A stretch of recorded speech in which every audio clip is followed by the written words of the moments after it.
Kawikaan 25:6-10. Sa harapan ng hari ay huwag kang mangunguna at huwag kang tatayo sa lugar ng mga taong dakila, sapagkat mas mabuting sabihan ka, umakyat ka rito, kaysa ibaba ka sa harapan ng Pangulo.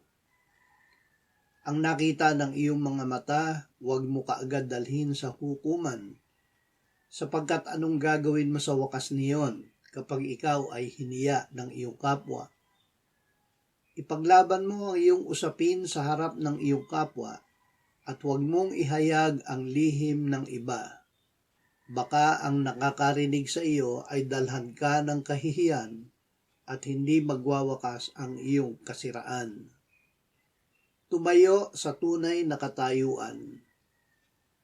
Ang nakatataas sa atin ang may karapatang iangat o ibaba tayo, upang di magkamali kung saan ang dapat nating kalagyan. Tumayo sa tunay na katayuan. Kung ikaw ay dapat itaas, ikaw ay itataas ng nakatataas.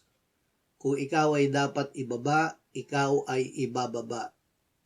Kung sa akala mo ikaw ay may karapatan laban sa kanino man, alamin mo muna kung totoo ang iyong karapatan. Saka ka lamang dumulog sa hukuman. Kung wala kang karapatan at agad na dinala mo ang iyong usapin sa hukuman, ikaw ay mabibigo. Huwag ichismis ang mga reklamo mo laban sa sinuman.